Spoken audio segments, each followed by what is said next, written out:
Assalamualaikum warahmatullahi wabarakatuh.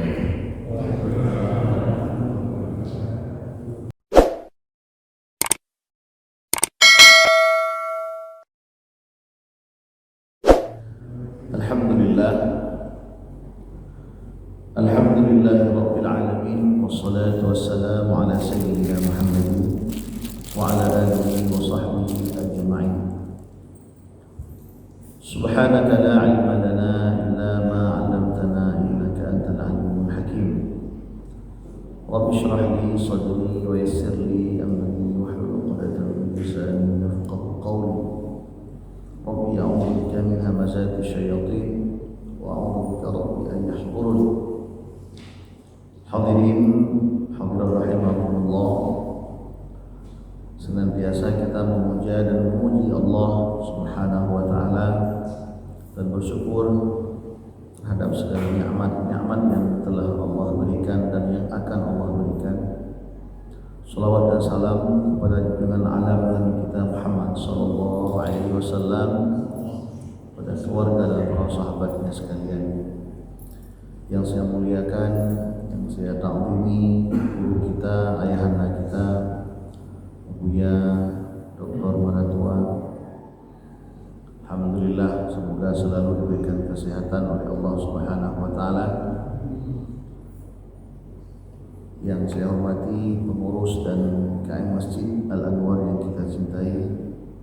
Yang saya hormati, yang saya muliakan seluruh jamaah Masjid Al-Anwar, hadirin hadirat sekalian. Alhamdulillah, pada pagi yang berbahagia ini kita coba bacakan sebuah tema yang telah disusun dalam kitab ini, dalam kitab Syairus Salikin. Sebagaimana biasanya yang saya sampaikan adalah materi tentang tasawuf, maka di antara ilmu ataupun pembahasan dalam tasawuf itu ada bab yang disebut dengan masalah raja dan khauf. Sifat raja dan sifat khauf. Raja ini adalah sesuatu pengharapan yang kejadiannya adalah sesuatu yang menyenangkan, itu namanya raja. Khauf adalah rasa takut apabila terjadi sesuatu yang tidak kita inginkan. Maka seseorang hamba, dua sifat ini harus sejajar. Di satu sisi kita punya sifat raja, yaitu pengharapan yang besar kepada Allah Subhanahu wa taala, bahwa Allah akan sayang sama kita, akan mengampuni dosa-dosa kita dan seterusnya. Tetapi di sisi lain kita juga harus punya rasa takut, karena Allah juga telah menciptakan neraka, ya, yang juga banyak neraka yang azabnya juga luar biasa. Takut-takutnya kita termasuk orang yang kena azab daripada Allah. Maka dua sikap ini, dua rasa ini harus ada kepada setiap orang yang beriman. Di satu sisi dia harus rasa raja, di sisi lain dia harus punya sifat khauf. Cuman dalam pembahasan ini mungkin kita lebih fokus kepada raja dulu. Hadirin rahimakumullah, Imam Al-Ghazali rahimahullah ta'ala menyebutkan annal muntadhar fima ba'di idza kana mimma yata'allam bihi al-qalbu yusamma khaufan, wa idza kana mimma yafrahu bihi al-qalbu yusamma raja'an. Fa inna raja' irdiyahul qalb intidhari ma huwa mahbub, walakinna la budda an yakuna al-mutawaqi' lahu sabab. Fa in kana lahu hasal aksar asbab fa yusaddiqu ismur raja' alaihi. Ilah. Ada yang namanya raja, ada yang namanya ghurur dan ada yang namanya tamanni. Ini istilah dulu ya. Ada yang namanya raja, ada yang namanya ghurur, ada yang namanya tamanni. Apa itu perbedaannya?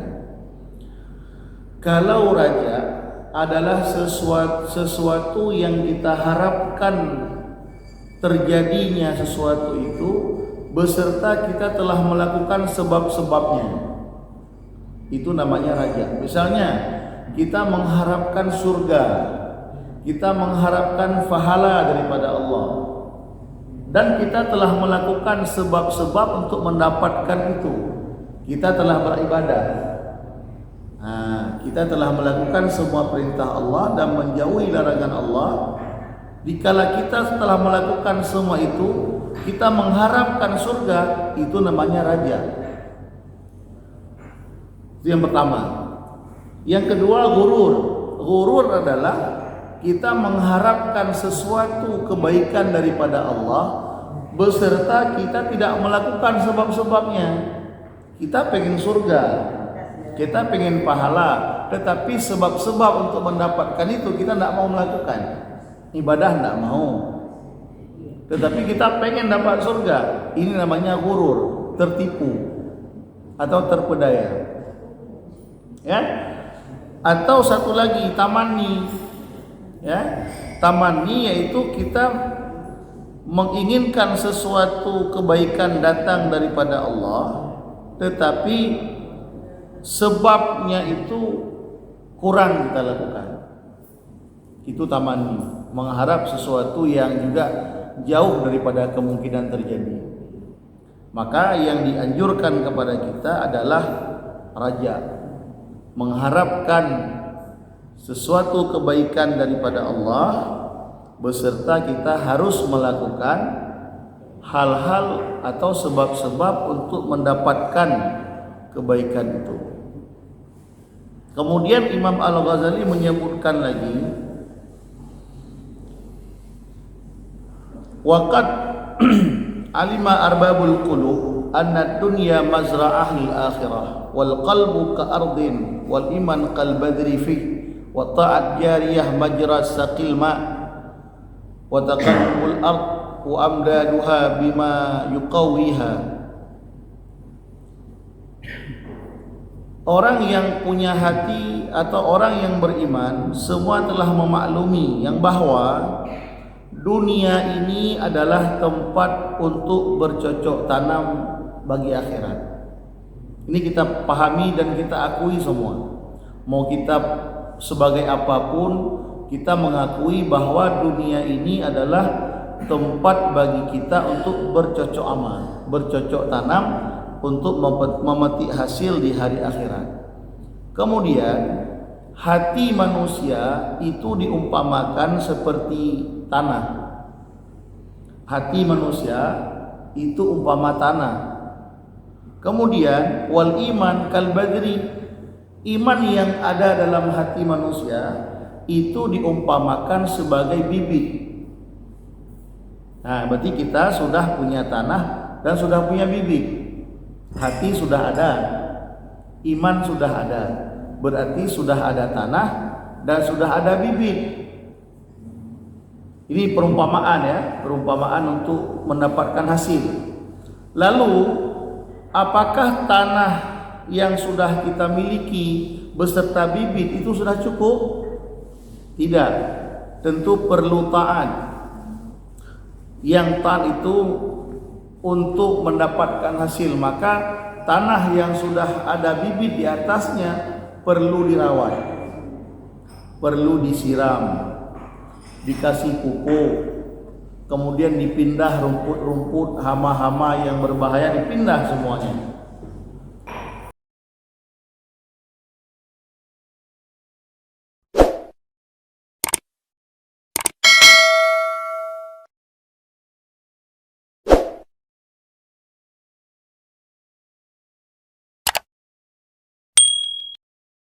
Maka apabila dilakukan semuanya itu, barulah bisa mendapatkan hasil. Kemudian Imam Al-Ghazali menyebutkan wal qalbul mustaghil bid dunya al mustaghriqu biha kal ardi sabakhah. Imam Al-Ghazali menyebutkan hati orang yang bimbang dengan cinta kepada dunia dan habis hatinya dengan dunia itu seperti yang tanah yang semraut, ya. Seperti tanah yang semraut yang tidak akan tumbuh padanya oleh sesuatu. Hati manusia yang di dalam hatinya itu terlalu cinta kepada dunia, maka itu umpama tanah yang tidak subur. Nah, kita bisa merasakan diri kita masing-masing, apakah kita termasuk orang yang cinta kepada dunia atau tidak. Kalau kita cinta kepada dunia, berarti hati kita ini umpama tanah yang tidak subur, tidak akan tumbuh apa-apa. Jadi untuk mengukur apakah kita cinta sama dunia atau tidak, ya lihatlah perasaan kita terhadap dunia. Suka enggak sama dunia? Suka enggak sama kemewahan dunia? Bukan kebutuhan, ya. Kalau mencari kebutuhan silahkan, tetapi melebihi daripada kebutuhan dan kita cinta kepada itu namanya kita sudah cinta sama dunia. Kalau kita sudah cinta sama dunia, maka hati kita umpama tanah yang gersang yang tidak akan tumbuh kebaikan. Wa yaumul qiyamah wa yaumul hasad. Imam Al-Ghazali menyebutkan hari kiamat nanti adalah hari panen. Hari kiamat nanti itu hari memanen. Hari ini kita bercocok tanam hari ini. Macam kita ikut pengajian ini kan cocok tanam hari ini. Kita sholat subuh berjamaah tadi. Ini kan bagian daripada cocok tanam kita. Habis subuh kita baca zikir, baca doa, ini kita ikut pengajian. Ini cocok tanam semua ini. Nanti habis ini mungkin kita ada sedekah, ya, ada yang menyumbang kue, minum dan sebagainya. Ini cocok tanam semua ini. Kapan kita petik hasil? Yaumul qiyamah. Hari kiamat akan kita petik nanti hasilnya. Lalu Imam Al-Ghazali mengatakan, bagaimana mungkin dipanen pada hari kiamat apabila hati seseorang itu hati yang gersang. Apabila hatinya itu gersang, ya, maka bagaimana nanti pada hari akhirat bisa memanen? Hati yang gersang yang mana tadi? Hati yang dipenuhi oleh rasa cinta kepada dunia.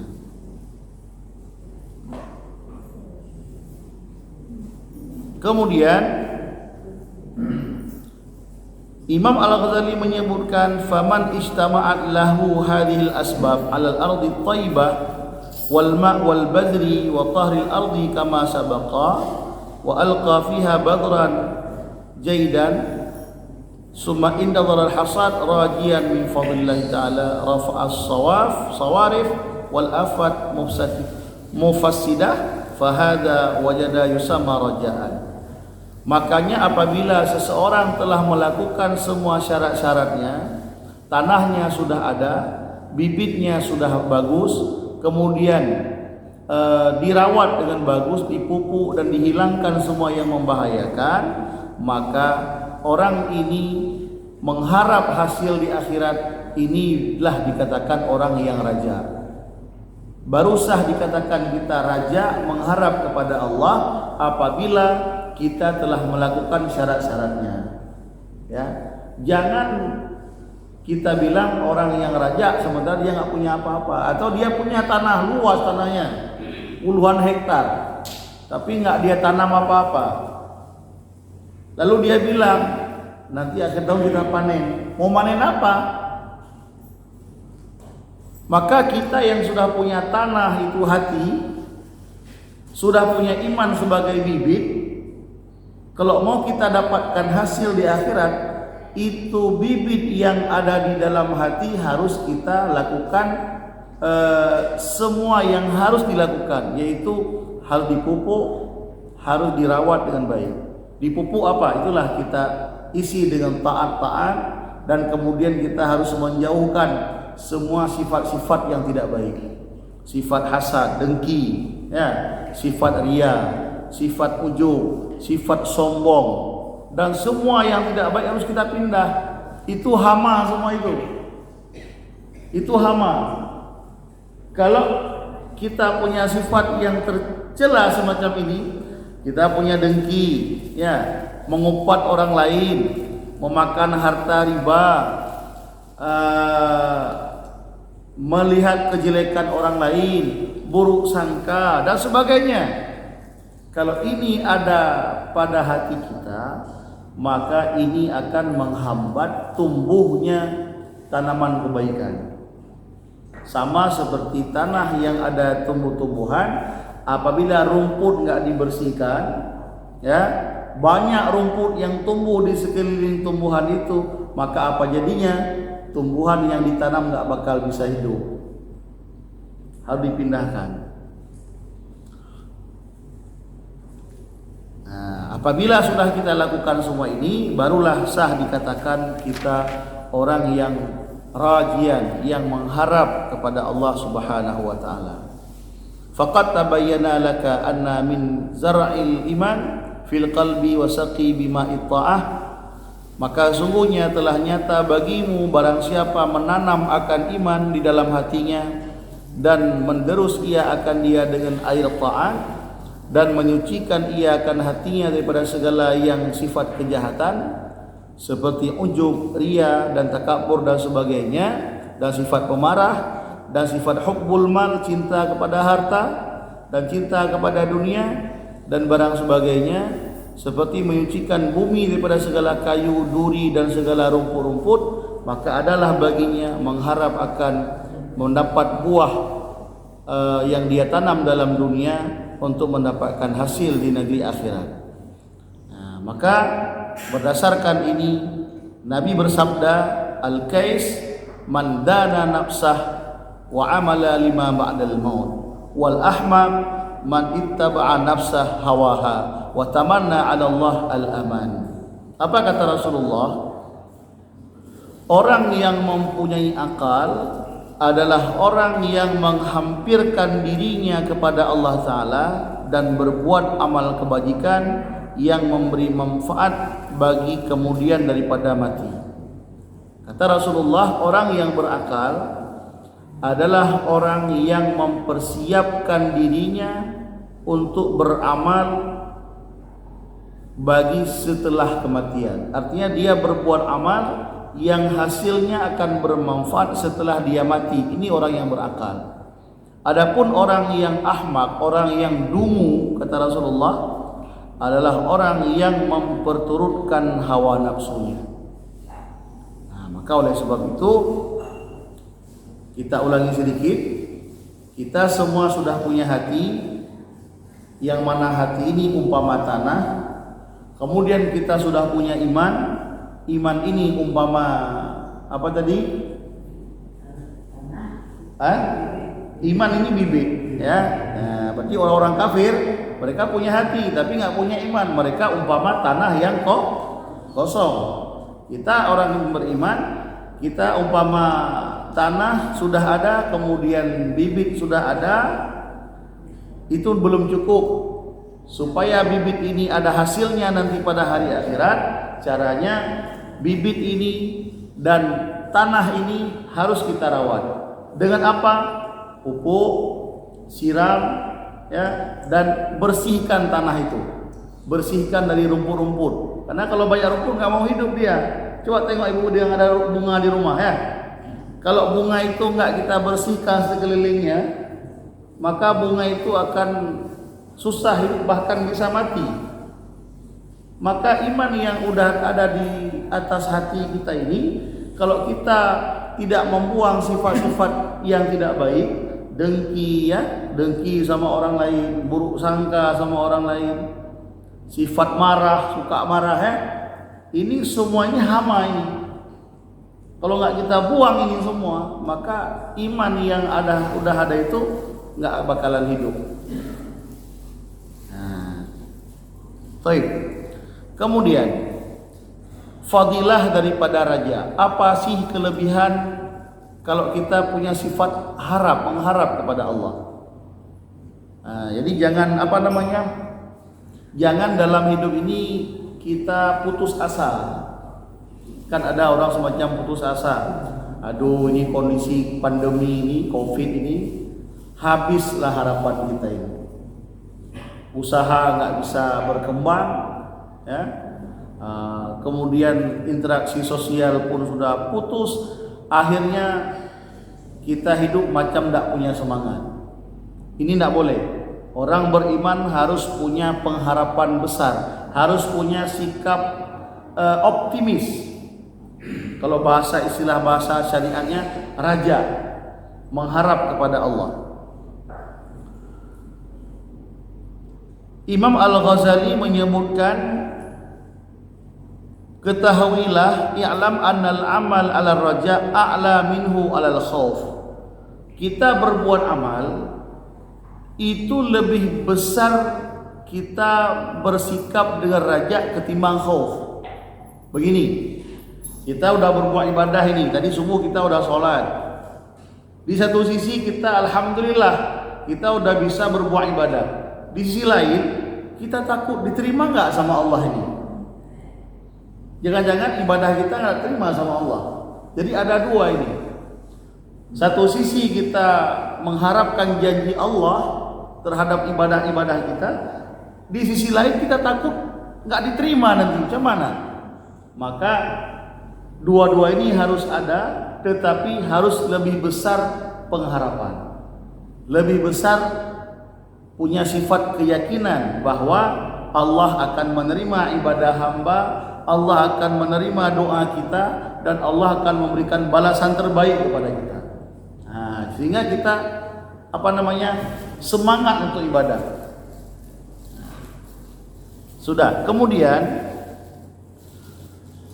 sabda Nabi SAW, la yamutunna ahadukum illa wa huwa yuhassinu dhanna lillahi ta'ala. Kata Rasulullah, jangan mati seseorang kamu melainkan kamu husnudzan kepada Allah. Dari sini kita harus berbaik sangka. Harus berbaik sangka kepada Allah. Memang di satu sisi kita harus rasa takut, ya. Tetapi bagi orang-orang yang sudah tua atau orang yang sudah mendekati kematian, itu harus lebih besar rasa raja, rasa pengharapan kepada Allah dibandingkan rasa takut. Maka orang-orang yang udah tua, yang udah mau meninggal, atau orang yang udah sakratul maut, itu jangan besar rasa takut.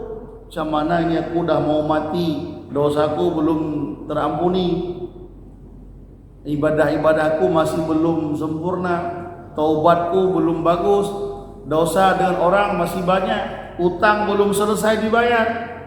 Itu jangan. Jadi bagi kita yang udah agak tua, yang udah mendekati mati, ya, itu harus lebih besar mengharap kepada Allah. Apa? Gimana? Yang udah sakit?